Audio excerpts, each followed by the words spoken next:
I didn't pay attention to nothing else that was going on. Okay, here's the story, the real story. I want the truth. You can't handle the truth. State of Texas versus Dorwin Alvin James McMillan. That's you. We have a formal reading of the indictment and arraignment here. Can we proceed in Yes, summary? sir. In summary, sir, this indictment alleges that on or about April 14th of this year in Jefferson County, Texas, you committed the second-degree felony of burglary of a habitation. Do you understand what you were charged with? If convicted, you face a term of not more than 20 years or less than 2 years in prison. In addition, a fine may be assessed not to exceed $10,000. Do you understand? An agreement's been reached in your case where you would be pleading guilty, sentenced to 10 years in prison. That would be suspended. You would be placed on regular probation for 10 years, fined $500, and restitution is owed in the amount of $1,000. Is that your understanding of the agreement? How do you plead to this second-degree felony of burglary of a habitation? In this indictment, guilty or not guilty? I'm going to follow this agreement and find you guilty beyond a reasonable doubt. And I now find you guilty beyond a reasonable doubt of the second-degree felony of burglary of a habitation. I am following this agreement. You are hereby sentenced to confinement in the institutional division of the Texas Department of Criminal Justice to serve a term of 10 years. That 10-year confinement in prison will be suspended. You are placed on regular probation for 10 years. You must pay a fine of $500.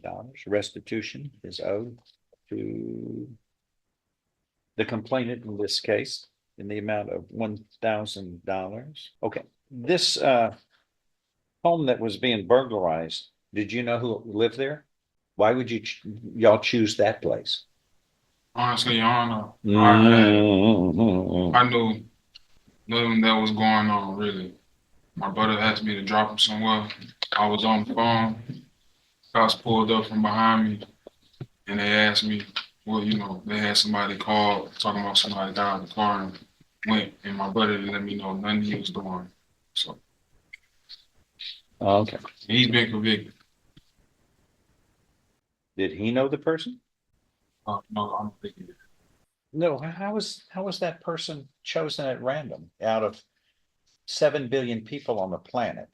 How was that? How was that chosen? And how did this happen? So you're driving, Yes, sir. and what did you do? Say stop?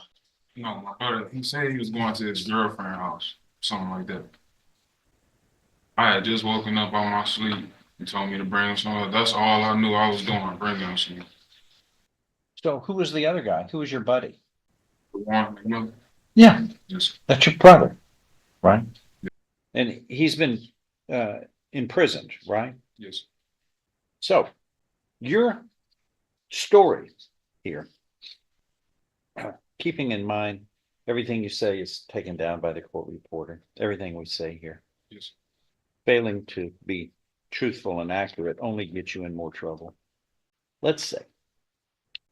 So you're driving, and how did all of this happen?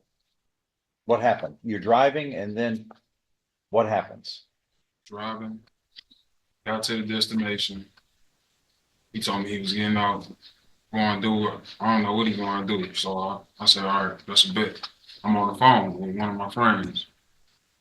Cops pulled up from behind me. They say somebody got. No. The other guy said, stop. No. This was where he was going. He said he was going there. I said, okay, cool. I ain't never dropped him there. Okay, what did he do? He gets out of the car and what? I don't know what he did. He just went in there, and that was it. He just went in the house. Yes, sir. You saw him go in the house, the front door? I didn't see nothing. Well, how When did he you got know out of the car, I just stayed on the phone. I didn't pay attention to nothing else that was going on. Okay, here's the story, the real story. They get behind the vehicle, your vehicle, which is illegally parked on 18th Street. Yeah, he's a real genius. And you were identified as the driver. You were asked, what are you doing?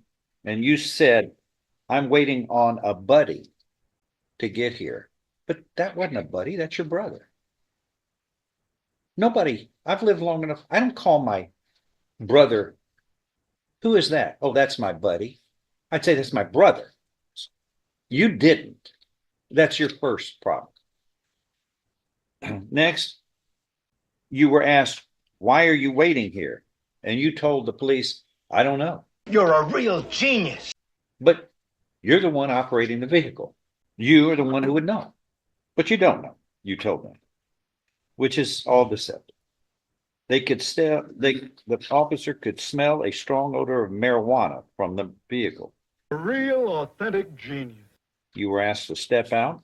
They called dispatch, and you had multiple outstanding warrants out of the city of Nederland. So you had Class C misdemeanors, I guess, or greater, that you were in trouble for that you hadn't taken care of. So they placed you in handcuffs because of the outstanding warrants that you had not taken care of. Another problem that is not responsible behavior. But here's what's interesting is when they pulled up behind you, they observed someone exit the car and jump a nearby fence, which is not the normal way people get into homes. It's normally the front door or the back door or the garage. But this is all indicating a burglary is in progress. While at the scene, they locate a male running from the back door, and he is your brother. Not just a buddy, he is your brother. Kid's a genius, too. They caught him and placed him in handcuffs, and then they transported y'all, looks like, to the jail where you had to speak for the warrants. No. I said something. No, this is bad. This is all bad. Here's what we're going to do, though. You need me for something. Okay. Well, he says he's not guilty, and I don't. I'm guilty. So I am guilty. You just said you weren't. Yes, sir. I was in the wrong place, wrong time. You're a f***ing genius. Oh! Under the law of parties, you understood That's not a crime to be in the wrong place at the wrong time. you understood that your brother was burglarizing the house and you were there assisting him by driving him there. Is that correct? Yes, sir. Raise your right hand. Lower your hand. Ask him this question one more time under oath, under penalty of perjury.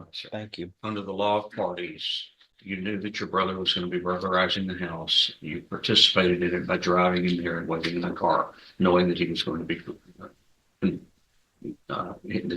conducting a burglary of the house. Is that correct?